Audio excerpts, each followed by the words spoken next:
3 charity-operated vessels in the Mediterranean are awaiting permission to disembark in Italy or Malta as those on board urgently need assistance amid dwindling supplies and deteriorating weather conditions.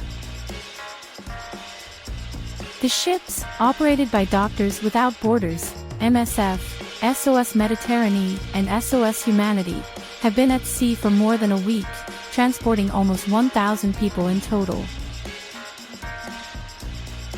Italy's new right-wing government has acknowledged receipt of their requests for disembarkation but has not given the green light for them to enter the port.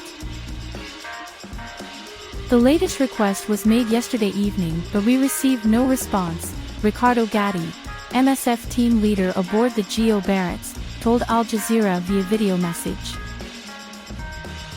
Similar inquiries to the Maltese government went unanswered. Gatti said Saturday the NGO Barents entered Italian waters to find shelter from an approaching storm with 572 people on board, including an 11-month-old and 3 pregnant women. MSF media advisor Candida Lobes said water is being rationed and food stocks are also dwindling. The situation is simply unacceptable, said Lobes. The European maritime humanitarian organization SOS Mediterranee has called on the authorities to honor international obligations and provide a predictable disembarkation system. Survivors retrieved from distress at sea must no longer be traded into political debates, the organization said in a statement Thursday.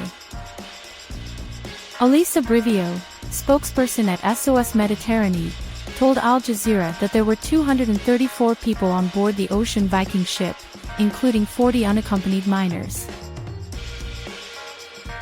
Not everyone can sleep below deck, we prioritize women and children, said Brivio. The others are sleeping outside, and yesterday we installed some protective tents to shield them from the winds and the storm. Among those rescued, many bear the marks of torture and ill treatment. Till Rumenhol, SOS Humanity Chief of Operations, said the 179 people on board Humanity 1 were fleeing from detention camps in Libya, where they faced great violence.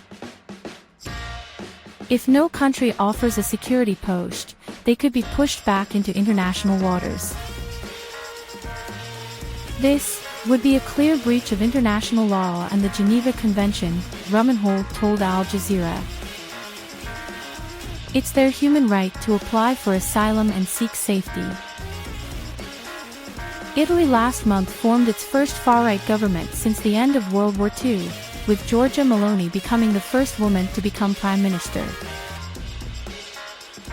Rome has insisted that the countries flying the flags of these NGO boats should take responsibility for the migrants and refugees on board.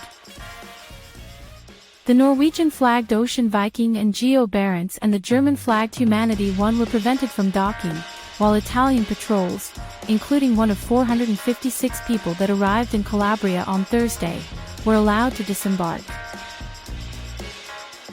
Italy's new Interior Minister, Matteo Piantedosi, told local media the government intended to give flag-bearing countries an immediate signal. We cannot bear the burden of migrants collected at sea by foreign vessels operating systematically without any coordination with local authorities, he said. Piantedosi drafted new measures, claiming that the non-state groups had breached procedure by failing to properly coordinate their rescue operations, a move that laid the groundwork for Italy to close the ports.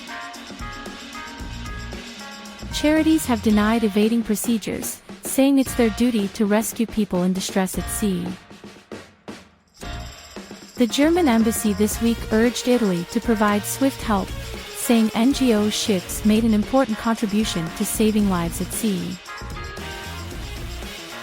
Norway said it bears no responsibility under human rights conventions or the law of the sea for people taken aboard private Norwegian-flagged vessels. According to the United Nations High Commissioner for Refugees, coastal states like Italy and Malta are required to take in people from rescue ships as soon as practicable, and governments should work together to provide a safe haven for survivors. It is frankly absurd that the Italian and Maltese governments have not yet offered them a place of safety, Matteo De Bellis, asylum and migration researcher at Amnesty International, told Al Jazeera. This incident signals a step back by Italian authorities in particular, since the new government is resurrecting policies that we have seen implemented already in 2018 and 2019, De Bellis added, referring to a closed ports policy implemented by then Home Secretary and far-right leader Matteo Salvini. These policies were and continue to be in breach of international law, he said. It is clear that European states must share responsibility for assisting people in need, but it is equally clear that Italy and Malta must cooperate in good faith to ensure that people rescued at sea are provided a place of safety.